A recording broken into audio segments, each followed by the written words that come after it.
Lost in Space siempre se asoció con aventura, con inocencia, con un mundo donde una familia podía perderse entre las estrellas y salir adelante semana tras semana, robots que advertían peligros, un villano que gemía de dolor sin moverse un centímetro, un niño que salvaba el día mientras los adultos discutían.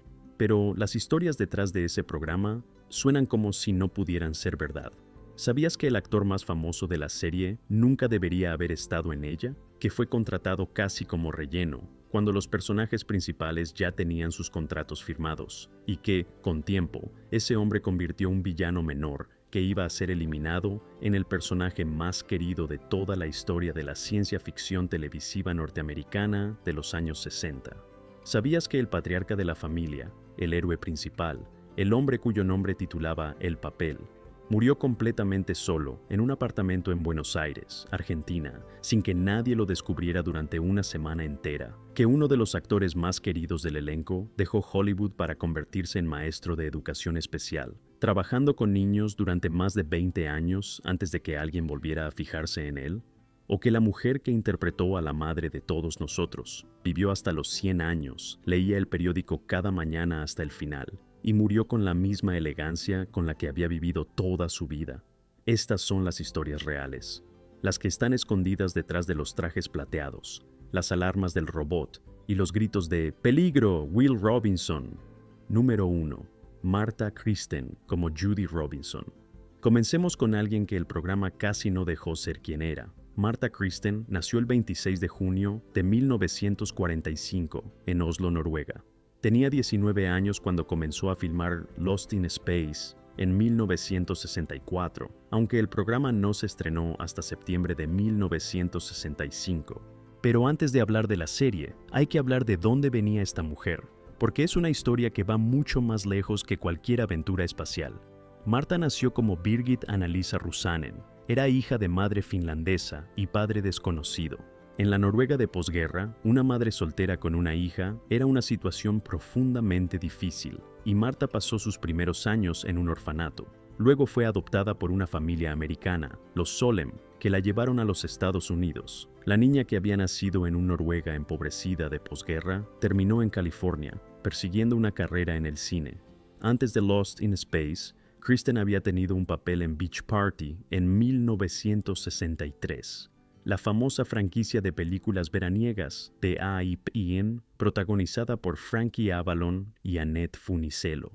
Era una cara nueva, joven, con presencia natural. Irwin Allen la vio y decidió que sería Judy Robinson, la hija mayor de la familia, la que técnicamente tenía un romance implícito con el mayor Don West. Aquí está el problema de Judy Robinson. El programa no sabía qué hacer con ella. Cuando la serie comenzó en 1965, la intención era que Judy fuera el interés romántico de Don West. Había tensión entre ellos, había miradas, había potencial. Pero a medida que la dinámica del show cambió, a medida que el Dr. Smith y el robot empezaron a dominar cada episodio, los personajes adultos del elenco fueron quedando cada vez más al margen. Judy Robinson pasó de ser un personaje con arco narrativo propio a ser básicamente alguien que llevaba los paneles de control y hacía preguntas. Marta Kristen lo sabía, lo dijo públicamente en más de una ocasión. Recordó años después el episodio The Great Vegetable Rebellion, en el que el actor Stanley Adams interpretaba a Tybo, una zanahoria parlante. Y comentó con su característica ironía que 7 años de formación actoral habían culminado en eso.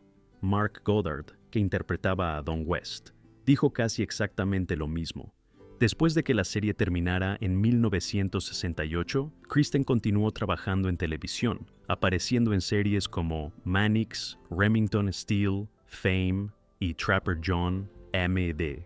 Nunca abandonó completamente la industria, pero tampoco volvió a tener un papel que la pusiera en el centro de atención de la misma manera. Participó en el cameo del filme Lost in Space de 1998, junto con June Lockhart, Angela Cartwright y Mark Goddard.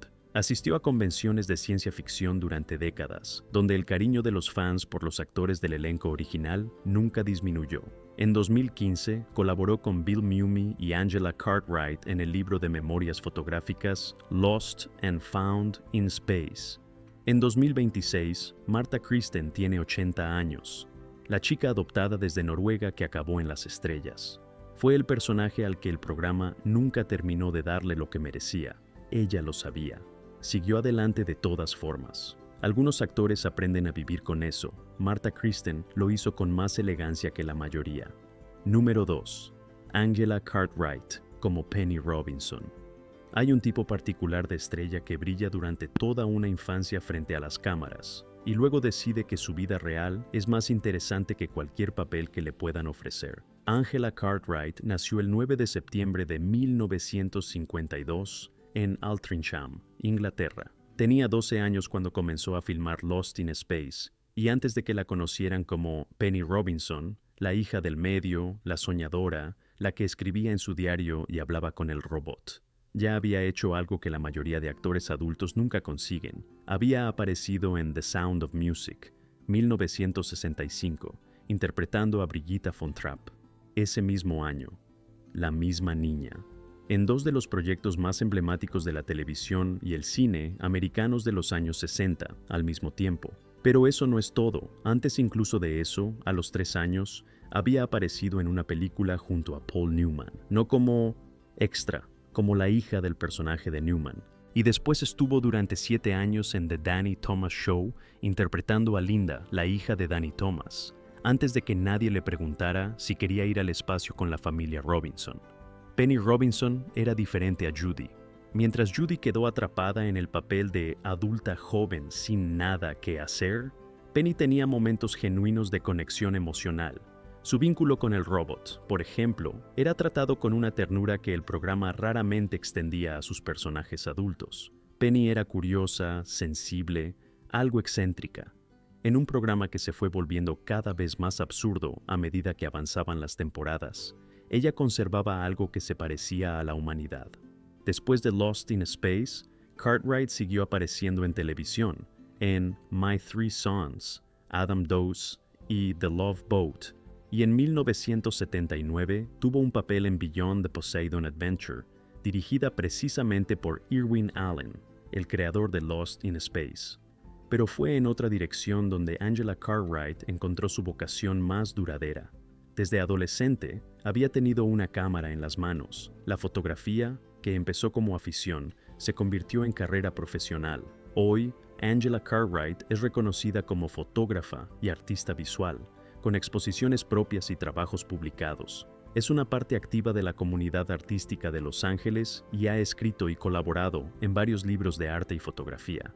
En 2018, apareció en la segunda temporada del remake de Netflix, The Lost in Space, interpretando a la madre del Dr. Smith, una pequeña broma de guionistas que no pasó desapercibida para los fans de la serie original.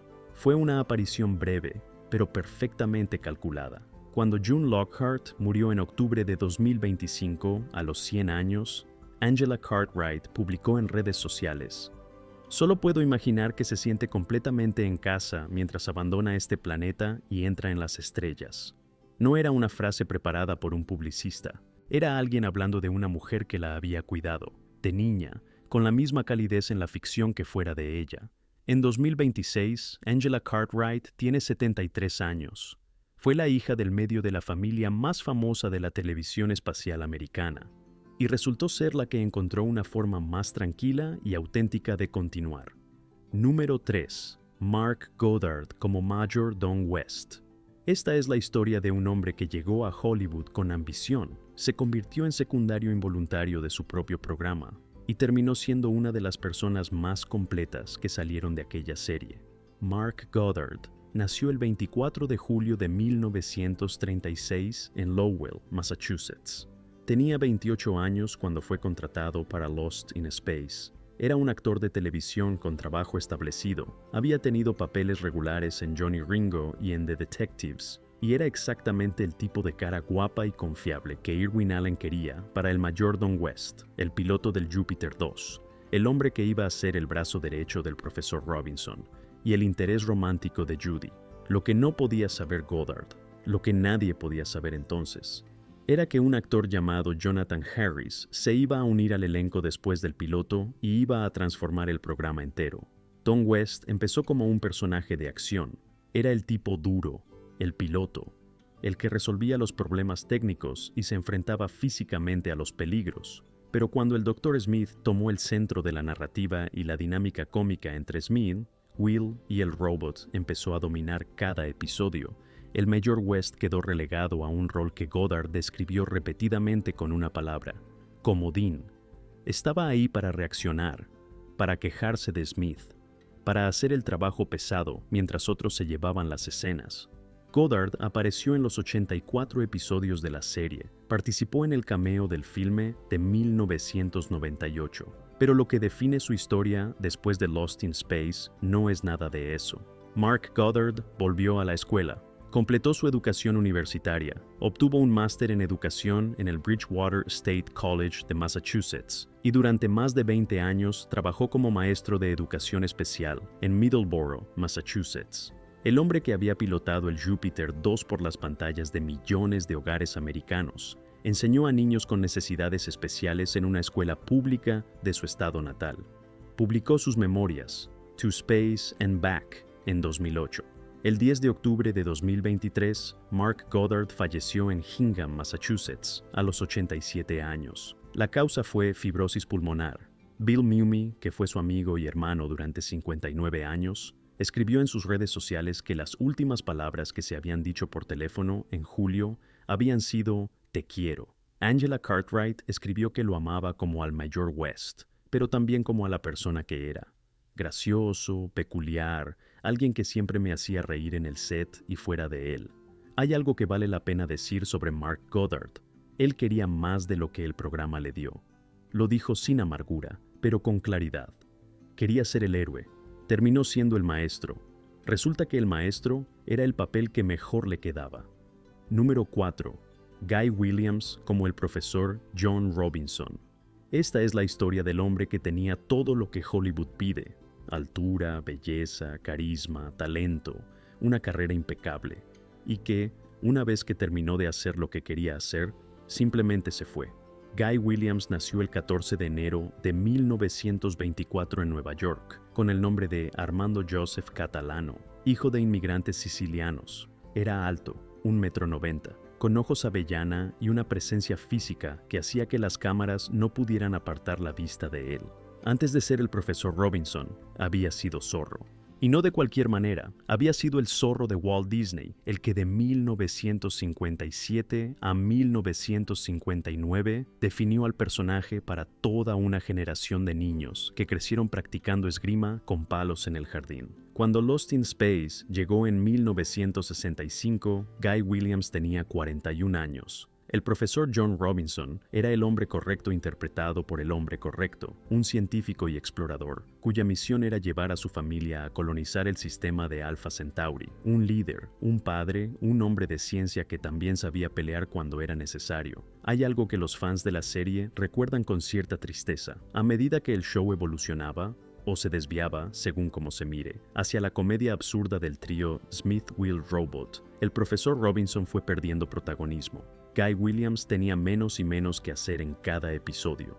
Lo decía abiertamente en entrevistas, sin hostilidad, pero con franqueza. El programa que había comenzado como aventura de ciencia ficción se había convertido en otra cosa completamente diferente, y él no estaba seguro de que ese cambio fuera para mejor. Cuando la serie terminó en 1968, Williams tomó una decisión que desconcertó a Hollywood. No persiguió más proyectos. Había invertido bien su dinero durante los años de fama. Era un hombre inteligente con vocación para las finanzas y no necesitaba trabajar, así que no trabajó. Al menos no de la manera que Hollywood entiende trabajar. Tenía otras pasiones: la astronomía, el ajedrez, la vela, la esgrima y Argentina. Cuando Williams visitó Argentina por primera vez en 1973, descubrió algo que ningún productor de Hollywood podía ofrecerle: adoración absoluta y completamente desinteresada. El zorro era allí un ídolo cultural de proporciones casi míticas. La gente lo reconocía en la calle, lloraba, quería abrazarlo, quería que sus hijos lo conocieran. Williams se enamoró del país y de su gente. A finales de los 70, se retiró en el barrio de Recoleta en Buenos Aires, uno de los barrios más elegantes de la ciudad. En 1983, volvió brevemente a los Estados Unidos para 3 apariciones en Family Feud, junto a algunos compañeros del reparto de Lost in Space. Fue su última presencia pública significativa en los medios americanos. En 1989, después de meses de soledad creciente en su apartamento de Recoleta, los vecinos de Williams dejaron de verlo. La policía local fue enviada a su domicilio el 6 de mayo de 1989. Encontraron su cuerpo. Una autopsia determinó que había muerto una semana antes de un aneurisma cerebral. Tenía 65 años. Por su enorme popularidad en Argentina, sus cenizas permanecieron durante 2 años en el cementerio de la Sociedad de Actores Argentinos en La Chacarita. En 1991, según sus deseos, sus cenizas fueron esparcidas en el Océano Pacífico, frente a Malibu, California. Bill Mumy había idolatrado a Guy Williams desde la infancia. Williams era su zorro, el héroe que practicaba de niño, y después del final de la serie, no volvió a verlo. No lo vi después de que Lost in Space terminó, dijo Mumy. Añadió que escribir eso, décadas después, seguía doliéndole. El profesor John Robinson era el héroe de la historia. Guy Williams era el héroe que eligió vivir a su propio ritmo, lejos de todo lo que Hollywood esperaba de él. En 2026, llevan 37 años sin él.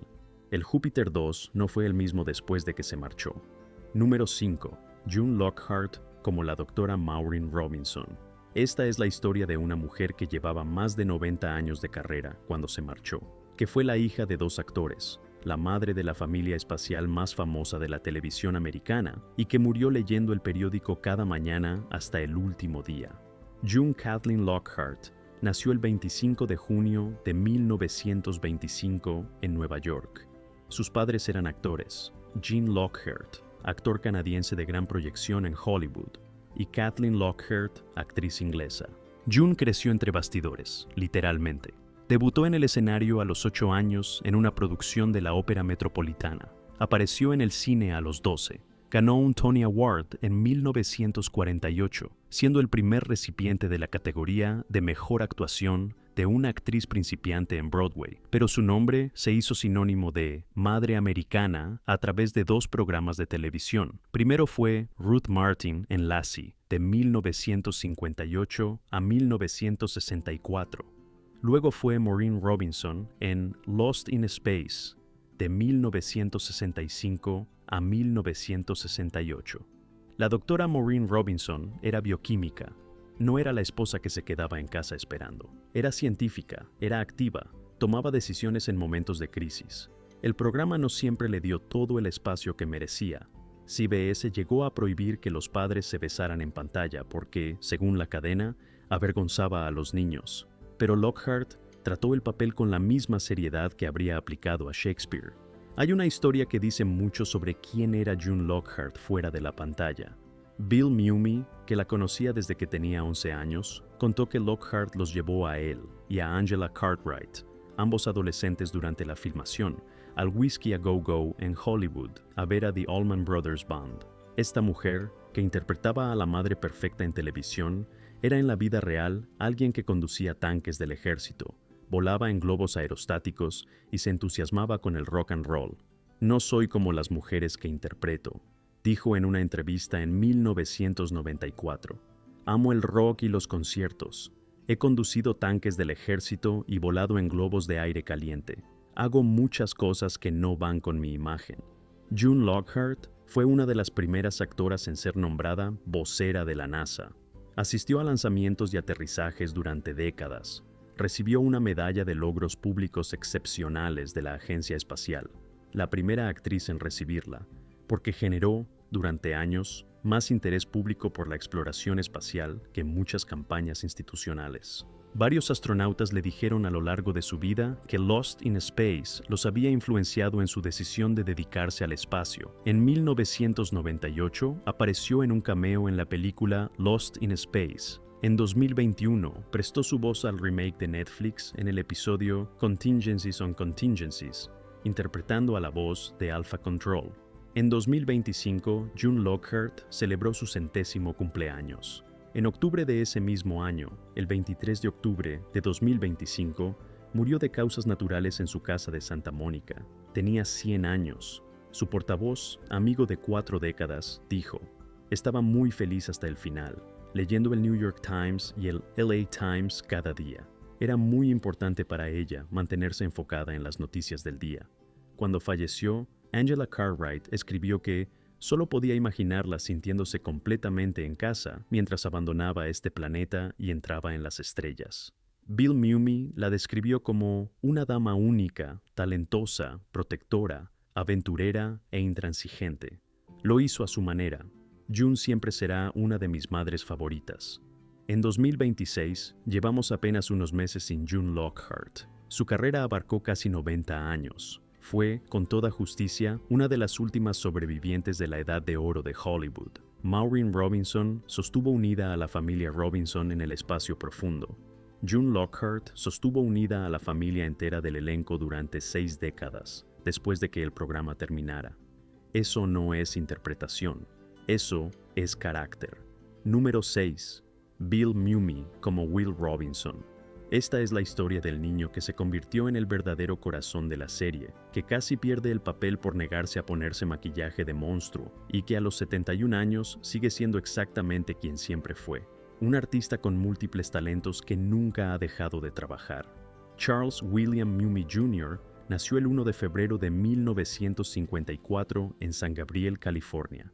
A los 11 años, cuando comenzó a interpretar a Will Robinson, ya era un actor veterano. No de manera exagerada o alarmante. Lo era porque era, en sus propias palabras, un niño que simplemente quería actuar desde los 4 años, que nunca tuvo problemas bajo las luces, que aprendía el guión antes que nadie.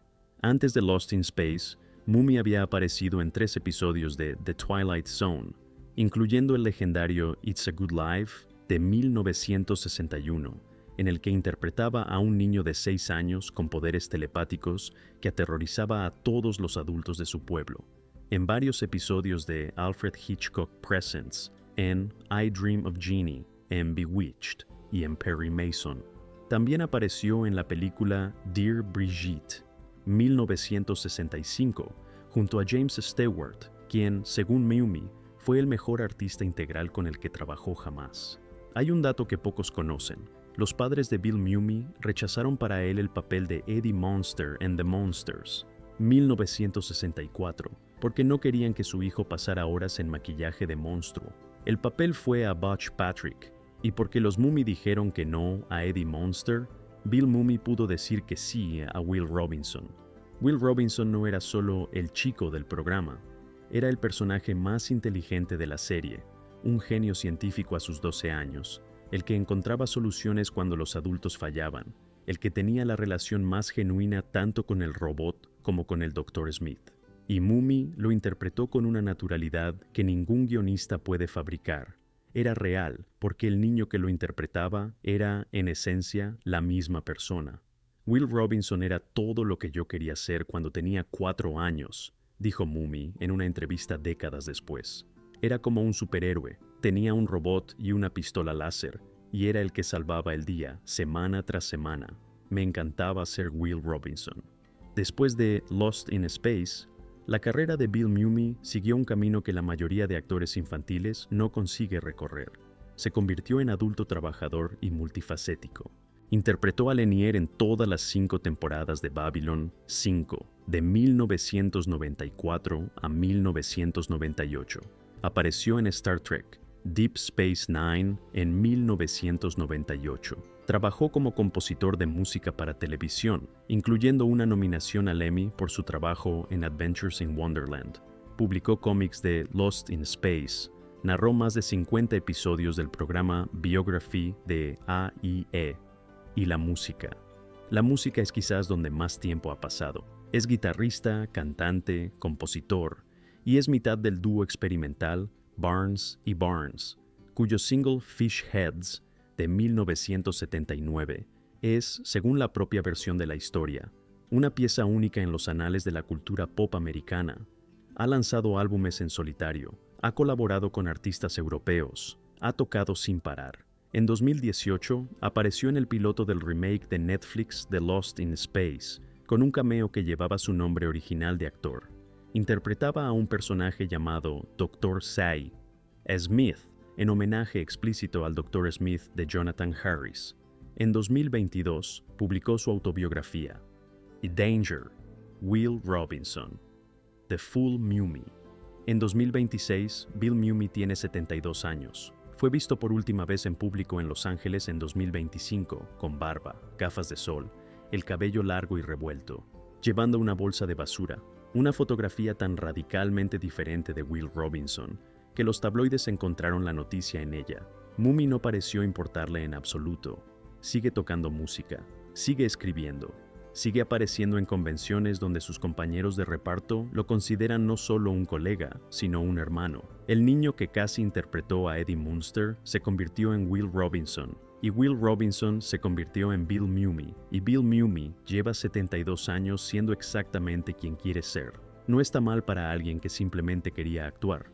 Número 7. Jonathan Harris, como el Dr. Zachary Smith. Y ahora llegamos al que debería haber sido eliminado en el 5º episodio. Jonathan Harris nació el 6 de noviembre de 1914 en el Bronx, Nueva York, con el nombre Jonathan Daniel Charasuchin. Era hijo de inmigrantes judíos rusos que vivían en un edificio de 6 pisos en los años de la Gran Depresión. Trabajó en farmacias desde joven, descubrió el teatro desde adolescente, cambió su acento del Bronx por algo más cultivado, estudió, actuó.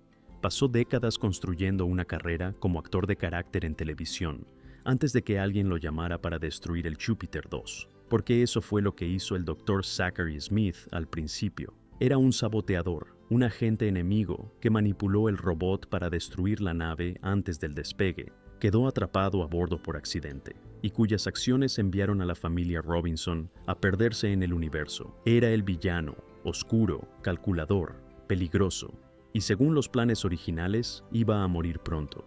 Lo que pasó a continuación es uno de los accidentes creativos más felices en la historia de la televisión americana. Jonathan Harris encontró al Dr. Smith aburrido. Lo dijo sin rodeos. El personaje tal como estaba escrito era funcional, pero sin gracia. Y Harris, con la autorización creciente del productor Irwin Allen, comenzó a reescribir sus propias líneas. Comenzó a transformar al villano en algo completamente diferente. Un cobarde teatral, un hipocondríaco dramático, un narcisista adorable que se escondía detrás de Will Robinson al menor peligro y gritaba, ¡oh, el dolor!, con más convicción que cualquier actor shakespeariano ante la muerte. Burro con cabeza de burbuja, le gritaba al robot. Inútil montón de tornillos. Los insultos aliterativos que Harris inventaba para el robot, la mayoría completamente fuera del guión, se volvieron legendarios, se volvieron mercancía, se volvieron frases que los niños de toda América usaban en el patio del colegio. Bill Mumy, que pasó 3 años trabajando junto a Harris en el set, lo dijo sin rodeos décadas después. Él, verdaderamente y completamente, creó solo al personaje del Dr. Zachary Smith que todos conocemos. Ese hombre que amamos y odiamos, ese cobarde que se escondía detrás del niño pequeño. Oh, el dolor, sálvame, William. Todo eso es él. Harris competía con Jack Elam y Carol O'Connor para el papel. Lo ganó. Luego negoció para que, dado que los créditos principales ya estaban asignados cuando se unió al elenco, figurara en todos los episodios como estrella invitada especial. Nunca aceptó la inferioridad implícita. Técnicamente era un invitado. En la práctica era el alma del programa. Después de que Lost in Space terminó en 1968, Harris encontró lo que muchos actores encuentran después de crear un personaje demasiado reconocible, el typecast. Apareció en Get Smart, en Bewitched, en Sanford and Son, siempre como alguna versión pomposa y cómica de sí mismo. Tuvo un programa de acción en los 70, Space Academy, donde interpretó a un sabio y honorable comandante espacial, exactamente lo opuesto del Dr. Smith. Pero nunca llegó tan alto como la primera vez. Cerca del final de su carrera, Harris encontró una segunda vida como actor de voz en animación. Interpretó a Manny, la mantis religiosa, en A Bug's Life, 1998. Interpretó a Jerry el limpiador en Toy Story 2, 1999, ambas de Pixar, ambas perfectas para su voz y para su habilidad para hacer que los personajes secundarios brillen más que los principales. Hubo una anécdota que ilustra perfectamente quién era. Cuando los actores del elenco original hicieron cameos en la película The Lost in Space de 1998, June Lockhart, Mark Goddard, Martha Kristen, Angela Cartwright, Jonathan Harris se negó. Su razonamiento fue exactamente el tipo de frase que podría haber salido del Dr. Smith. Nunca he interpretado un papel secundario en mi vida, y no voy a empezar ahora. Hasta el final, nunca perdió esa cualidad. Jonathan Harris murió el 3 de noviembre de 2002, 3 días antes de su cumpleaños número 88, de un coágulo de sangre. Hasta el día de su muerte, recibía 500 cartas al mes de fans de Lost in Space, y contestaba cada una personalmente. En los años 90 y en los primeros años del siglo, Harris y sus compañeros de reparto, Bill Mumy, Angela Cartwright, June Lockhart, Martha Kristen, Mark Goddard, celebraban reuniones y aparecían en convenciones juntos. En 1990, una celebración del 25 aniversario de la serie atrajo a más de 30,000 fans. La lealtad del público hacia ellos nunca disminuyó. En 2026, llevamos 24 años sin Jonathan Harris. El Dr. Smith debería haber muerto en el episodio 5. En cambio, murió a los 87 años, en su casa, rodeado de la historia de un personaje que él mismo se inventó. No está mal para un hombre que se suponía que era temporal.